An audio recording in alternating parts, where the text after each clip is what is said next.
Fred and Sheila McCoy, Hatfield McCoy Museum, fredmccoy.com. Sheila's behind the camera. Hi guys, hope you're having a great morning.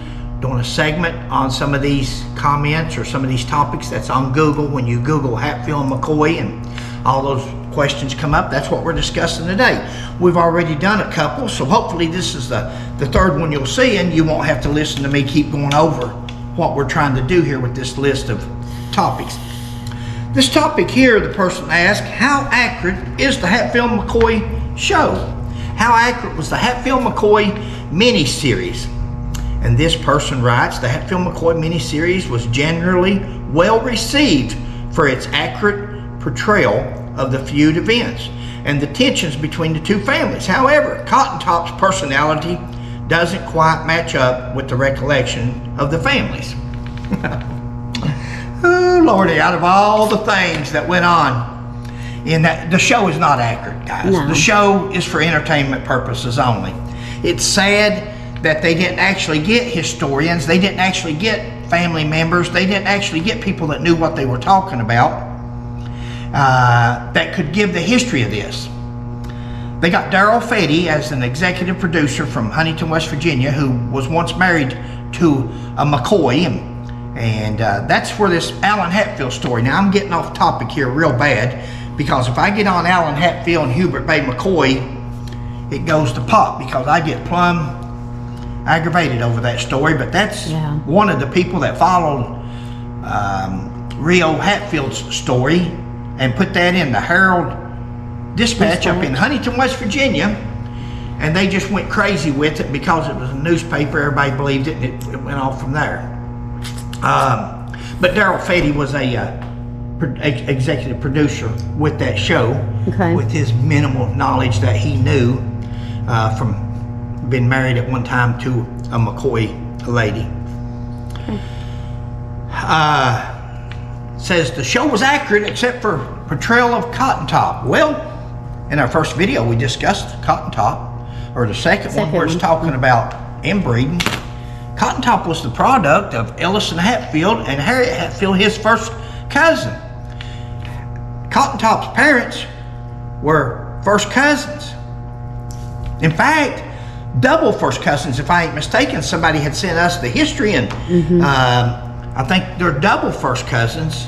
So that's what really messed up Cotton Top's, because Cotton Top was mentally deprived, mentally deficient, mentally challenged. Mentally challenged. He was special, what we used to call retarded, but they say that's not politically correct. You know, he's not right. I don't think retarded, I think it just tells you that the person is not right. I don't think it's meant to be disrespectful. Back when I was in school and stuff, that was the word that for somebody that didn't have their full capacity. But either way, he was special. There you go. He didn't have a fully functional brain, as Adam Sandler would say. And so other than this person saying Cotton Top was portrayed wrongly, he says the movie was accurate. Well, there was never been anything that says Randall McCoy ever, I don't know that he did or didn't. I'm not going to get into a debate, but Randall McCoy didn't drink. Right. He was a teetotaler.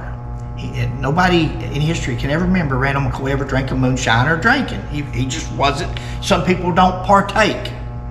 But they had Randall McCoy in that movie running out there shooting at the Battle of Grapevine and running into trees. Running into trees, drunk. Shooting them Hatfields, he said. That's what they had. They had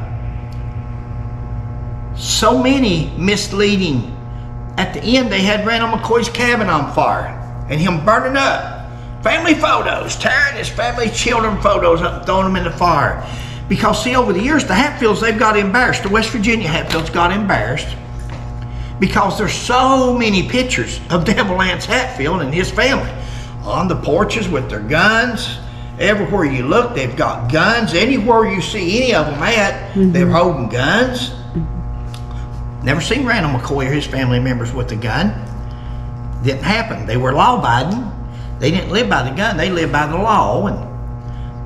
But you didn't see that. But they had Randall McCoy burning these pictures up. And the reason why was because over the years people's asked, why are there so many pictures of Devil Lance Hatfield and his family and no pictures of the McCoys? First of all, Devil Lance was a narcissist. A narcissist. He loved himself. He loved his reputation. He loved his demeanor. He was in love with himself. That's it. He loved promoting himself. He loved promoting his name.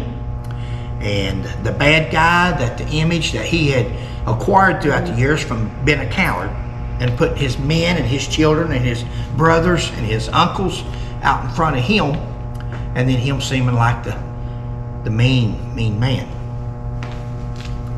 So the movie was not accurate. In many, the movie was accurate portraying Devil Lance in the heat of battle when he got on his horse and he rode off.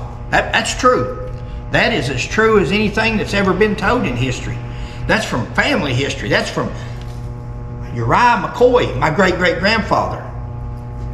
He left Uriah McCoy, my great-great-grandfather, and Randall McCoy, my great-great-uncle. He left them in the heat of battle and took 13 to 15 to 18, it varies, people with him. A lot of his family members was in that same unit. They all rode off together along with other people. All it takes is one sometimes, and people will follow. When he left, a lot of them left with him. And when they left, Randall McCoy and Uriah McCoy, my great-great-grandfather, Uriah was actually shot. They sent him to the hospital first. They mended him, wounded, but both of them spent the rest of the Civil War in a Civil War prison camp in Illinois, and Camp Chase, Ohio, and Camp Douglas, Illinois. So that part was right, where he actually ran and deserted. But the movie overall was not correct. It wasn't correct in a lot of things. I'm not going to take up for the West Virginia Hatfields and Jim Vance. I'll let them do that for themselves, because they sure want to put down the McCoys throughout the years. I'm Hatfield and McCoy. I'm Kentucky Hatfield. I'm Preacher Lance Hatfield. I'm related to Devil Lance, not that I'm proud of and don't even care about claiming, but of course you'd have to be if you're related to Preacher Lance and the Hatfields. That was like somebody wrote when they was talking about the inbreeding a while ago. Listen, guys, listen. We're all related. We all come from Adam and Eve. That's right. We're all related. So. Also in the movie, they had Sarah coming out with guns up in the air, blazing to go on for her kids. Yeah. You know, that wasn't Sarah. That's inaccurate. That wasn't Sarah, because Sarah is the one that actually had held Randall off all them years, and he kept going to Pikeville. Exactly. Trying to get justice through the justice system. Trying to get these warrants served. They'd already been indicted for murder, the Hatfields had. Right. He just wanted them to be arrested and brought to justice. Right. She's the one, every time that he would get ready to go to West Virginia or do something, she's the one that would back him down and try to keep him calm and go in the right direction. Yeah. Hey, you know, you're a lot like Sarah. You think so? Yeah, I never thought about that. Just kidding. All righty.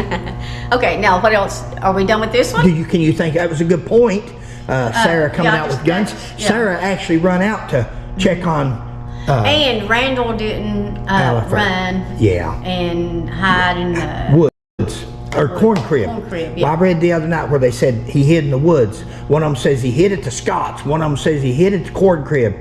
Guys, when they were Randall McCoy, after his wife and 2 children shot, he comes to the front door. It's a newspaper article, 2 or 3 newspaper articles, and in books, where he come and he blasted both barrels of the shotgun. That's when he shot. He'd already shot Tom Chambers. When he shot into the crowd, he hit Cap and he hit Johnsey, both of them in the shoulders, the upper body. Yeah. Of course, it's 30 degrees or less, cold winter night. They had big, heavy clothing on. Yeah. He had bird shot, barely penetrated their clothing, but it did hit them. Yeah. And it said he gave as good as he got, or something like that. That's what Cotton Top said in his statement. Said when they got there that the McCoys gave to them as good as they were given. Yeah. That's a good comment. All right. All right. All right. Thanks for watching, guys. Please like, subscribe, and share. We'll catch you on the next one. Bye. Thanks, guys.